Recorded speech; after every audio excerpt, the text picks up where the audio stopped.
Over the next few weeks, we will be interviewing the authors from the collaborative book, The Grief Experience: Tools for Acceptance, Resilience, and Connection, which is set to release in February of 2024.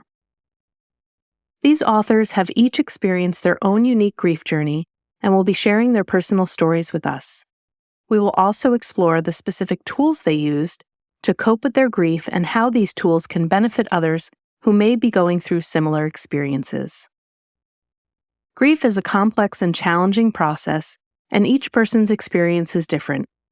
By sharing our stories and tools, we hope to provide support, guidance, and comfort to those navigating their grief journey.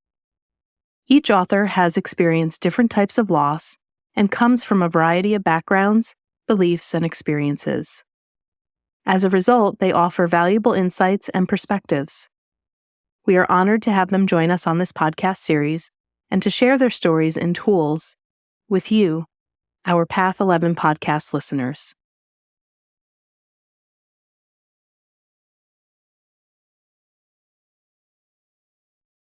Hello, everyone, and thank you so much for tuning in to the Path 11 podcast today. I'm so glad that you downloaded this episode. It is going to be quite a story, a great story, and I also have some personal stuff to talk about with this guest. So I would like to introduce you to her right away. My guest today is Dr. Gabby Miniscalco, and she is a licensed clinical psychologist and adjunct faculty in the Clinical Psychology PsyD program at Adler University. Before opening her own private practice, Mini Mental Health Services, she dedicated her career to working in complicated systems and institutions such as correctional and residential settings, therapeutic day schools, community mental health, and higher levels of care such as inpatient and partial hospitalization and intensive outpatient programs. Dr. Miniscalco has experience in program development, community outreach, supervision, and crisis management. She is also heavily involved in her community and is a member of the Lake County Suicide Prevention Task Force in Illinois. She is passionate about normalizing mental health support and believes everyone's unique life story deserves to be heard.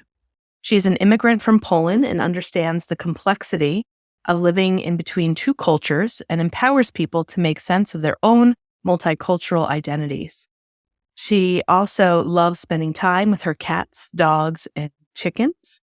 And the topic today is going to be about cultural bereavement and the bereavement and loss that one can feel through immigration. And she is going to be telling her own personal and unique story of her immigration and how she came over. And one of the things that I'm excited to talk to her about is my husband's experience as well, coming over from Poland and his family and his experience with that and the grief that they also felt. Gabby is also a co-author in the book that I am part of, The Grief Experience. So this is the topic that she is going to bring to this wonderful book that we are all creating and is one of the authors.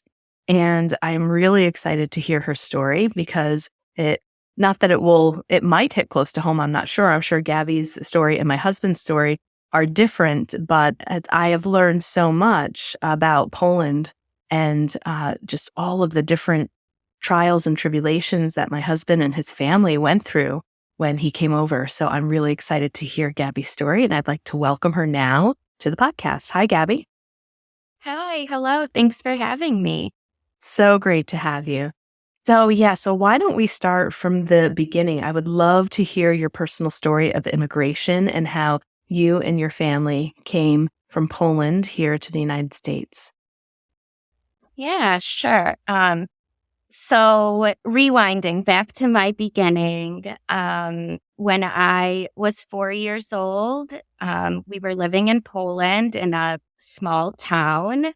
And it was just like any other regular day. My mom went outside, took me for a walk, went to go check the mail, and she discovered a big manila envelope. She didn't think much of it. She was a little confused. So we went about our day. And when we got home, she opened this envelope and everything was in a foreign language. It was in English. She had no idea what it meant, what it was.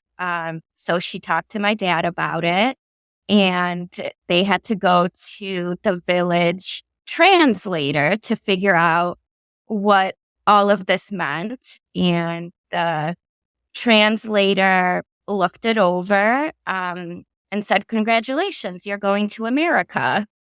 And they were like, "What?" Like, how silly. And he was like, "No, seriously, you won a green card to go to the United States." And they were extremely perplexed, thought it was a joke. And the translator kept reassuring them, like, "No, this is addressed to you."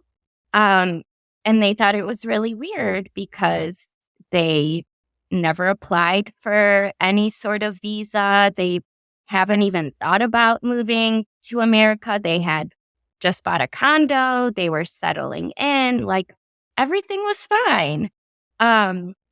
So then they had to go back to the community and ask people in their network, like, "Did you, by any chance, enter us in a lottery to win the green card?" And, that's kind of how people in our town and our family found out that we could potentially be moving to America. So it was like this really weird dynamic. But eventually they got down to the person who did confirm that they, in fact, went ahead and just entered our family's information onto an application to win the green card. And we just won. Yeah. And, something that I hadn't realized until my adult life was that in 1994, so the year that we got the green card, the United States did have what they called a diversity immigration visa program. The goal of the United States was to enhance this multicultural community in America. So they wanted people from other countries to come. And I think that is so significant to me because that's not something we talk about when we discuss immigration, that was the goal, to diversify our country. So I think it's kind of it's very foundational to my story. Wow, that is just wild and amazing. So your family was open to winning this, clearly, because you guys came. But, what was the, decision? Like you said, they had just bought a condo, their life was settled. What do you think really prompted them to say, "Okay, yes, let's do this," instead of staying in Poland? Yeah, I think my mom was pretty against it in the beginning. She didn't want to leave her life behind. She was very much under the impression that it takes a village to raise a child.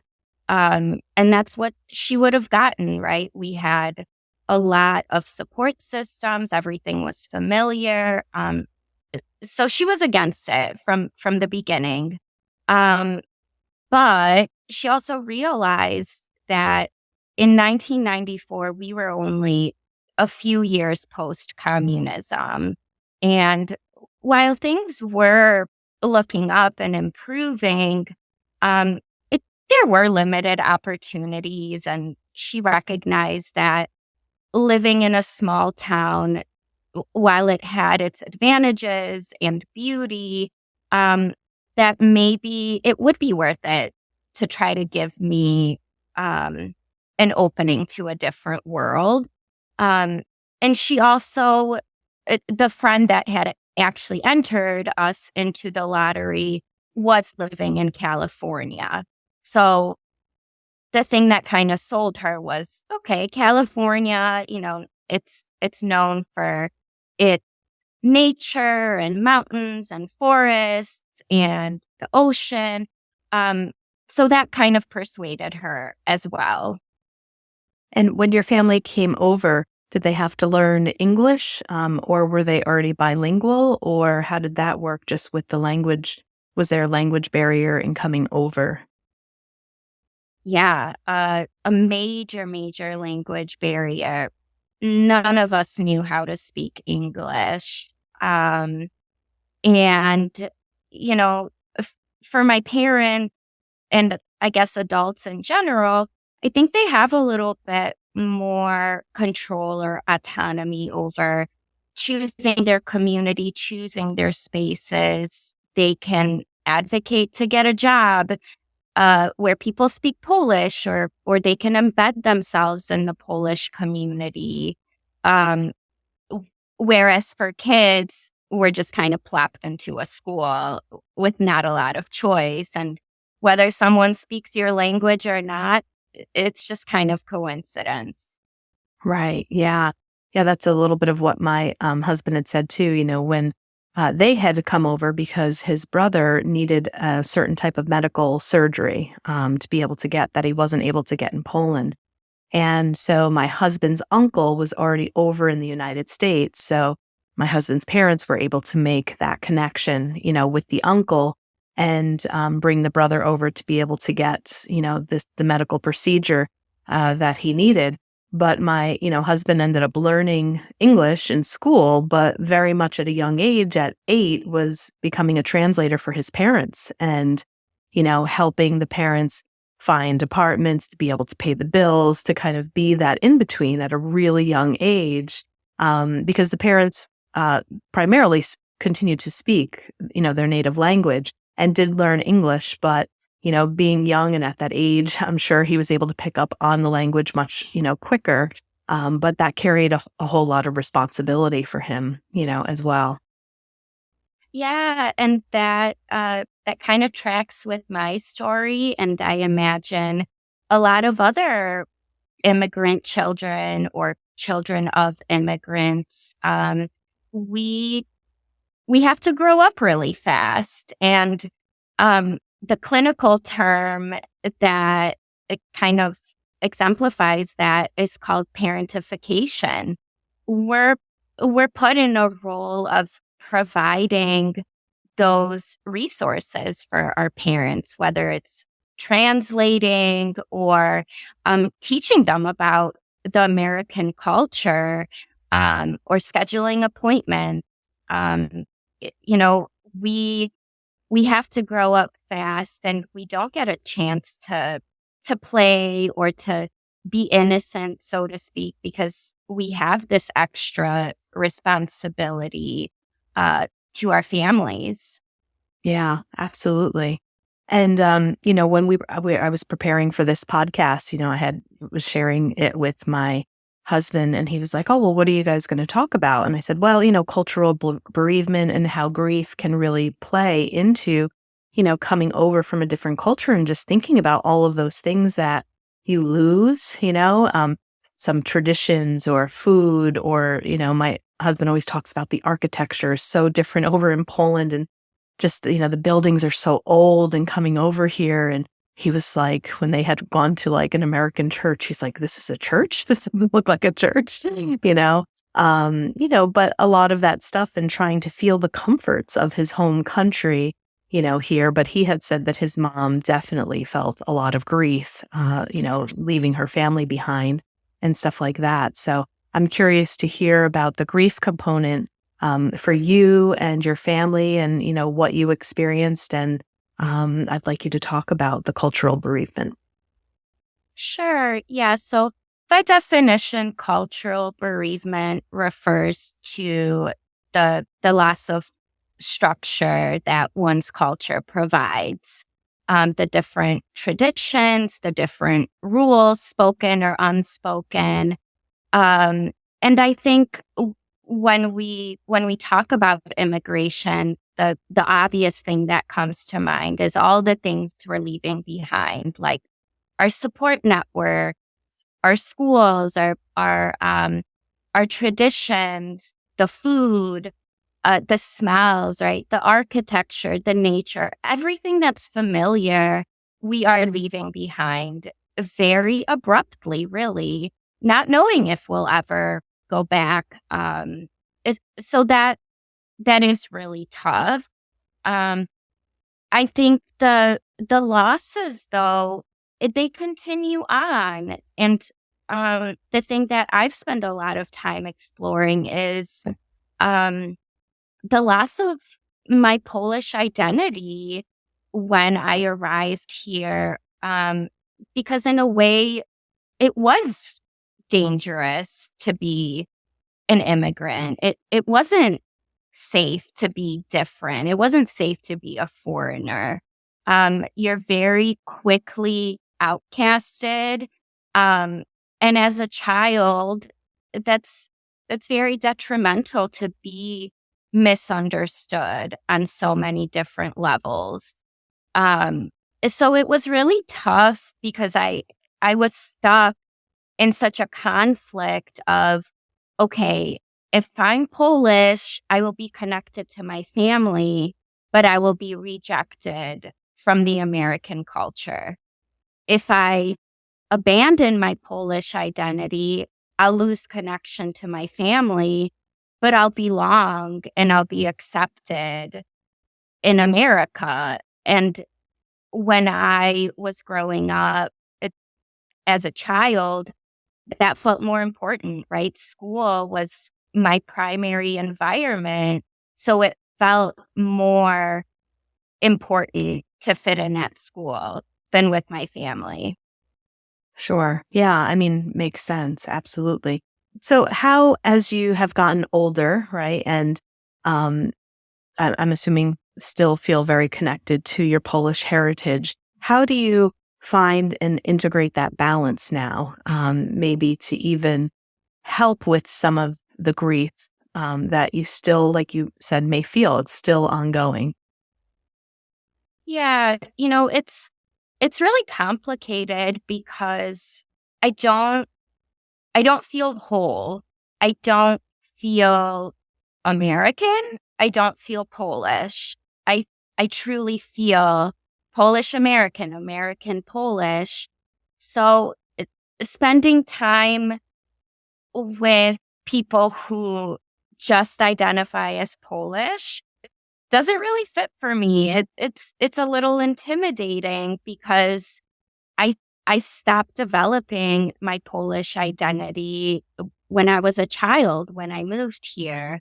Um, and as you can imagine, I'm also not fully American. So spending time with people who are just American, born and raised here for generations also doesn't feel quite right. So over the years, I've recognized that I truly gravitate to people who have also immigrated or who identify as bicultural. Ideally also Polish, but I think I do connect with people who are from other countries and have this bicultural experience where they recognize that there are some cultural cultural references to American culture that just go over their heads, right? Like pop culture from the 80s. Like I have no idea. Um, it's kind of a tricky a tricky journey, but it's possible. I definitely seek out people who are bicultural. Um, and then I like to maintain my Polish heritage by going to Polish delis and listening to the Polish radio. And whenever my mom visits Poland, I'm like, bring me back all the Polish snacks that I can't buy here. Yeah.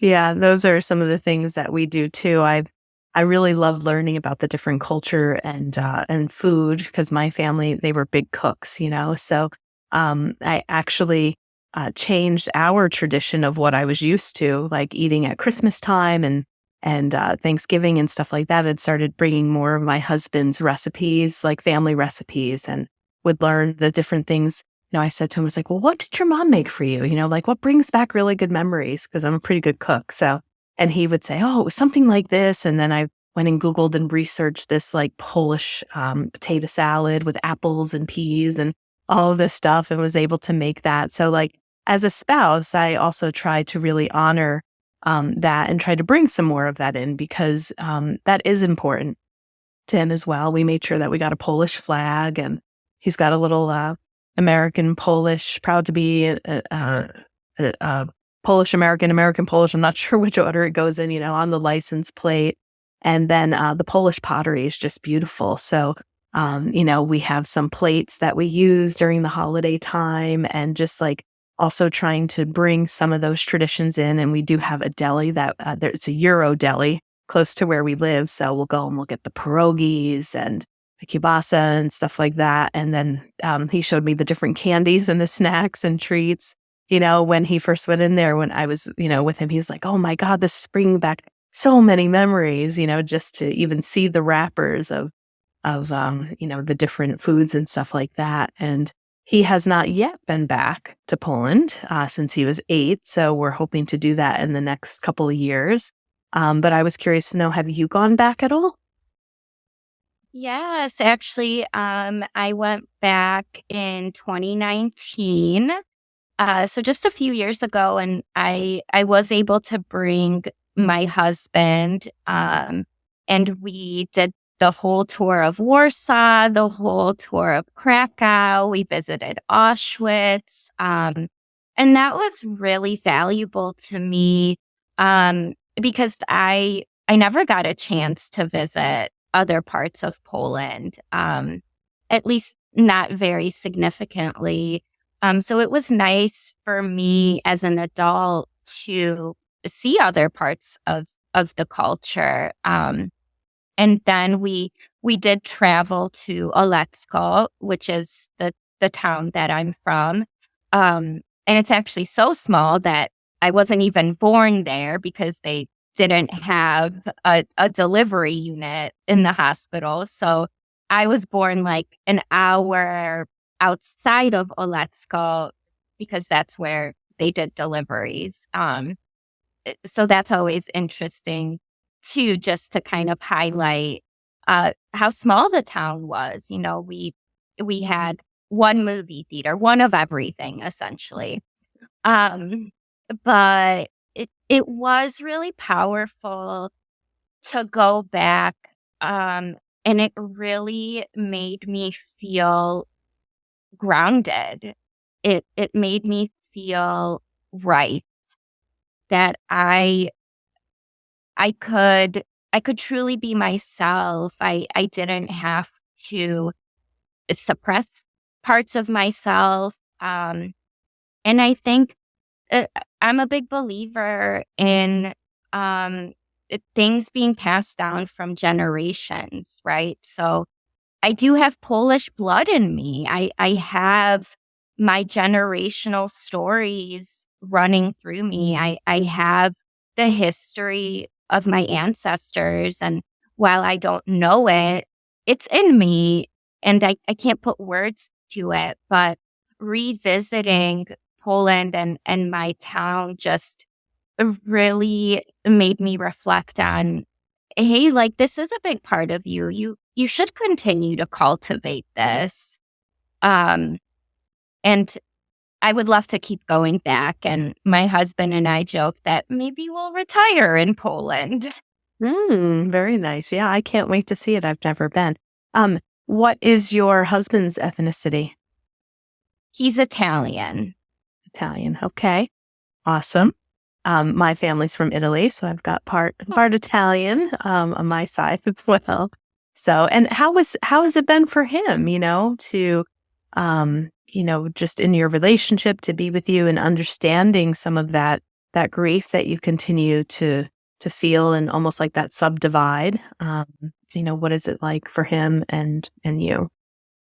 Yeah, we've been together for almost 10 years, so he's finally kind of understanding that, um, like I mentioned earlier, there's a lot of things that go over my head. I don't often get the pop cultural references, so he's gotten into this pretty cute habit of being like, "Hey, have you ever seen this show, or was that pre-America?"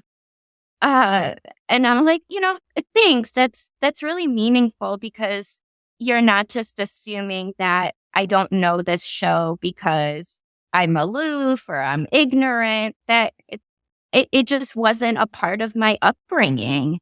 Um, and I think he's gotten really great at just being mindful of the traditions of the food, and encouraging me to keep connecting to the culture. And he will himself suggest that we go check out a new Polish deli this weekend, or something like that.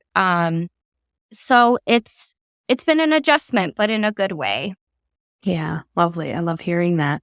So, in our book, The Grief Experience, you're going to be touching upon this subject. And did you want to speak at all about the tool that you're offering the readers of what they can use to help with their grief and loss experience if they are also going through this?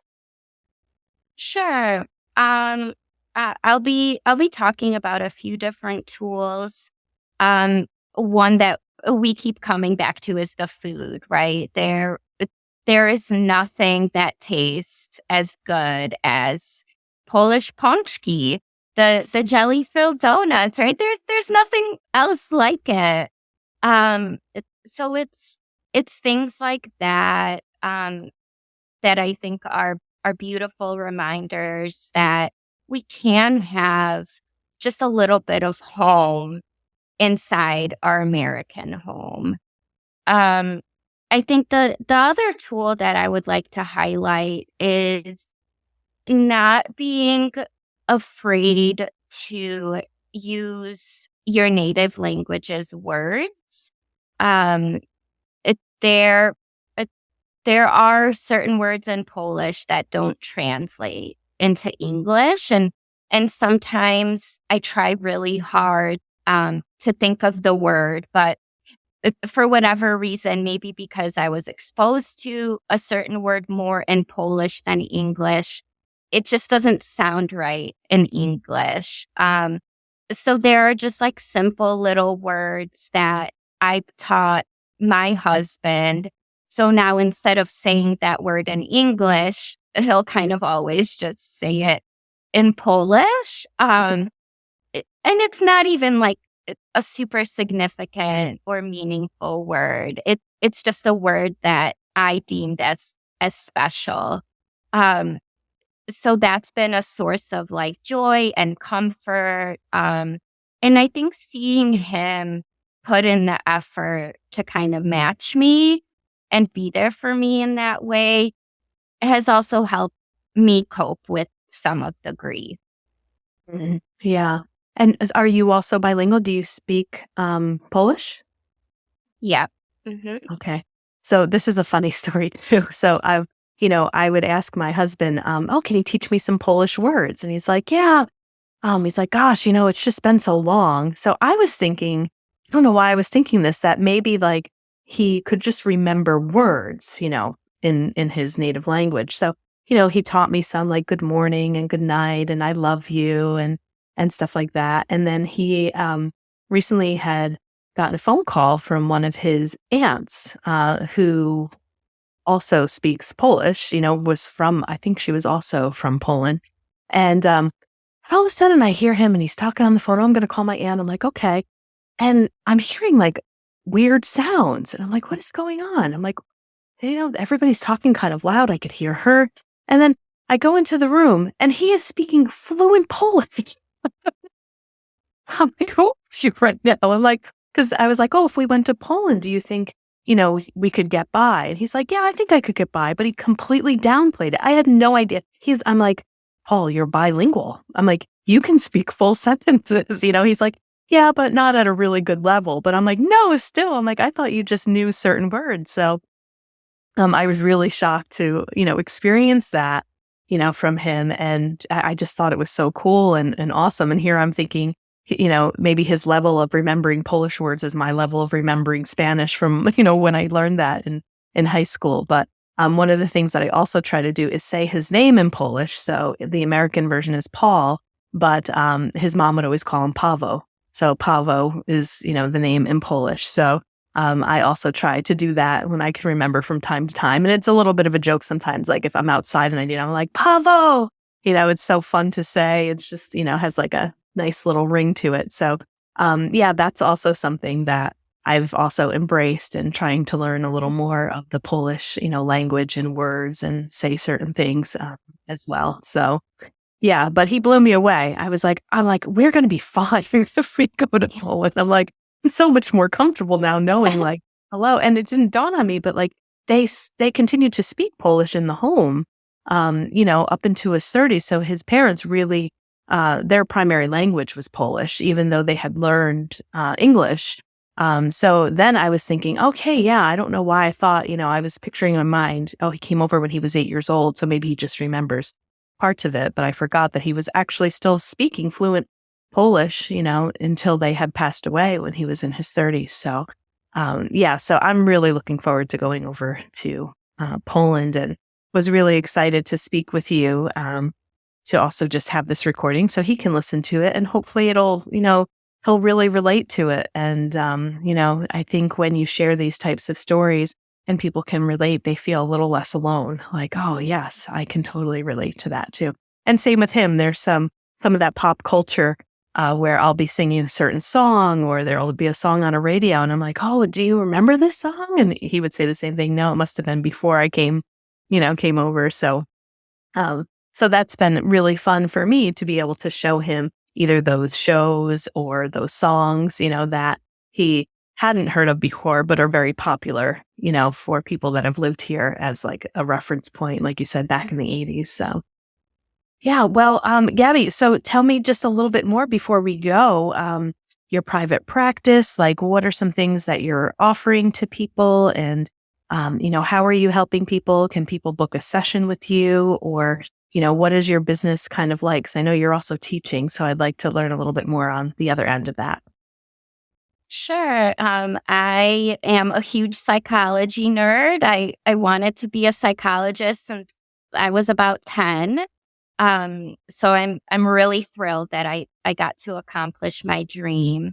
But my private practice focuses primarily on supporting people with histories of trauma, specifically complex trauma. I work a lot with people from other cultures. No surprise there. Yeah. Yeah. So I said, I'm also teaching at the graduate level. I am doing some training, some presentations, some community engagement, some writing now too. I'll be an author, so that's pretty cool. But I think I mostly just want to destigmatize mental health and therapy. We all deserve someone to talk to. We all deserve to be heard. And we all deserve to feel connected. It is really, truly the relationships that we have in our lives that shape us and heal us and make us feel like we are worthy. Absolutely. And can you tell people where you're located again? Just so if people are listening to this, and I'm also curious to know if you do anything virtually or if you are just doing it in your home state. Yeah, so I am fully virtual. I am based out of Illinois, but I am SciPac certified, so I can provide services to people in 39 states. Wow. Yeah, I also have another clinician that works with me for me. So she's also available for services. And she is a yoga teacher, so she incorporates yoga into therapy, therapy into yoga. And I think that is another beautiful way that people can utilize therapy. It doesn't just have to be talking. There's other ways for us to express ourselves and create connections. Wow, amazing. So that's really cool. So what is it called again? SciPac? What did you say again? Yes, SciPac. It's um, it's it's a certification for psychologists where they can practice across state lines. Wow, that's really awesome. Yeah, because for like social workers, or at least in our state in New York, if you want to work with clients in a different state, you have to get licensure in that state. We don't have anything that is kind of like a catch-all. It's like you have to apply for licensure in each single state that you want to, work with people in. So that's really amazing. That's very cool. That's great. Well, we've Yeah. got people all over the world listening to this, podcast. And so, can you also tell them how they can find you or reach you through your website? Sure. So the website is minimentalhealth.com. I also have a cool, swanky Instagram, Mini Mental Health Services. So pretty accessible. And if you haven't connected it yet, Mini is part of our last name, Miniscalco. So that's where the name comes from. Love it. Well, I'm definitely going to find your Instagram page. I'll be following you on my business page, Hannah's Healing and Path 11. And I'm really looking forward to our book coming out. I think it's going to be wonderful. 25 different authors talking about their own personal experiences with grief, offering some tools for the reader, to help you through your grief journey. And again, that book is called The Grief Experience. We will have a link in the show notes for our book, The Grief Experience. Right now, we are taking pre-orders. It is scheduled to be released in February of 2024, early February. And if you go ahead and purchase that book, I'm actually going to be signing them and I'll be mailing them off to you. So would love for you guys to purchase that to help support our book. And also, when you do get it, if you can give it a nice review on Amazon, that always helps us just to kind of get up there in the search. And it's just going to be a phenomenal book. So I hope you guys will purchase that. I also hope you enjoyed this conversation that I had with Dr. Gabby. Is it okay if I call you Dr. Gabby? And it was great. I can't wait for my husband to listen to this podcast. And, I just thank you so much for your story and just helping us to learn a little bit more about what it's like to, be an immigrant and coming over here, and how grief and loss can also, affect you in that transition and coming over. So thank you so much for being a guest on the Path 11 podcast today. Yeah, thank you so much for this opportunity. And I'd like to thank all of you so much for tuning in, downloading this, and listening. If you like what you hear and feel like it is of value, just a reminder, we do have a Patreon account that you can go ahead. You can give us a one-time donation if you'd like, or even just rate us in the Apple Podcast. Giving us those 5 stars, again, is a great way to show your support.